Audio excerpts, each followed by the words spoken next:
Shalom Aleichem and welcome to On Nice Michem. This week's parshas tzav, like all other parshas in the Torah, at the end of the parsha there is a siman that's given a final number of how many pesukim there are in this parsha, and then they usually write a siman.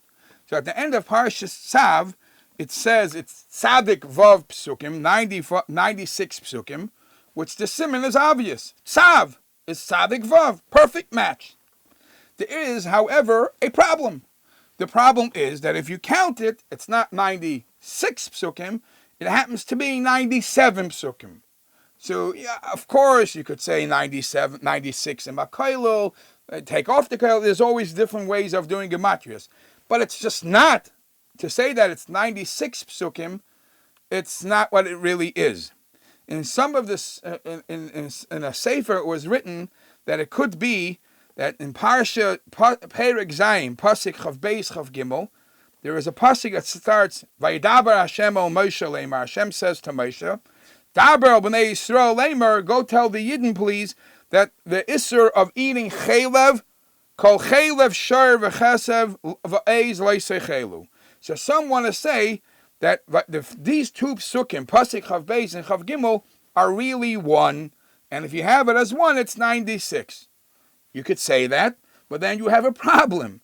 Because when you have the number of the whole Chumash Vayikra, how many psukim there are in the whole Chumash Vayikra, we know that it's 859 psukim, and to make up 859 psukim, it cannot be counted as one. It has to be counted as two.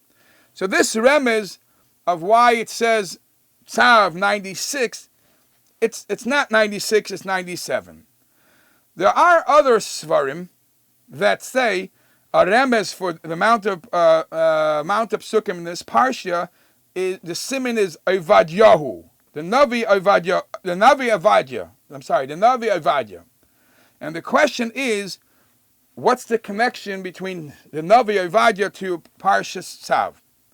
Now in the Malachim, in the Malachim Aleph Perek Yud Ches Pasuk Dalid, over there it tells us about Ovadia, that when Izevel was killing out Rachman al-Litzlan, the Nevi'im, Ovadia Hanavi went and hid 100 Nevi'im in caves, and he supported them. He took care of their he took care of their livelihood until things became better.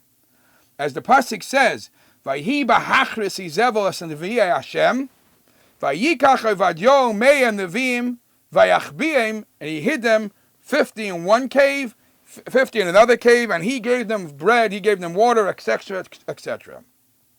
So again, what does this have to do to Parshas Tzav? It has to do with the opening statement in Parshas Tzav. The opening word and the name of the Parsha is Tzav, the Lashon of Tzivoy. Rashi says, Ein Tzav ela Lashon Ziruz. That the word Tzav is to give somebody a push. Go ahead and do it. Bizrizus. Why did we have to use this word, says Rashi? Because anytime it's a mitzvah that has to do with chisar and kiss, with taking money out of your pocket and using it for a mitzvah, we have to give you a stronger encouragement, and we tell you, please do it bizrizus. Here we have a perfect person to show this to us. Ovadia Hanavi, he, on his own, from his own pocket, went and supported 100, gave life to 100 Nevi'im. Now, the Medrash Tanchuma says a very interesting thing. The Medrash Tanchuma says about the pasuk in Parshas Mishpatim that you're not allowed to give or take a loan an interest. So listen to what the Medrash says. Ba urei, come and see. Kol mi sheyesh lo oisher, anybody who has wealth and gives to the poor and he doesn't charge them interest. Mailin olav ki'ilu kiyam es kol mitzvahs. By doing that, supporting the poor and not choking them by taking interest, it's as if you fulfilled all the mitzvahs. Shenamar oisa eila lo yimit lo elam. And for an example, says the Medrash Tanchuma, Za Avadyahu, the Navi Ovadia. He himself was an ashir. He took care of Achav's properties, Achav's belongings. And he was mefarnes, he sustained, he supported the hidden Nevi'im that he hid in the cave. Velava beribis, he even took loans at interest to be able to sustain the Nevi'im.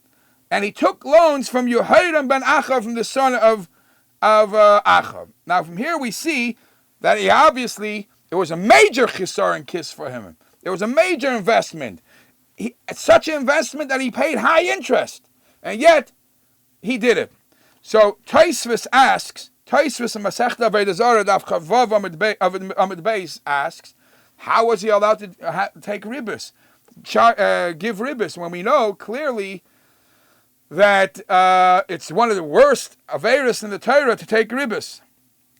And he took it from Yehoram ben Achav, and even though Yehoram ben Achav is a mumor, but still you're not allowed to take ribos. And Tosfos' forced answer, this was a life and death situation. This was pikuach nefesh, to save the Nevi'im.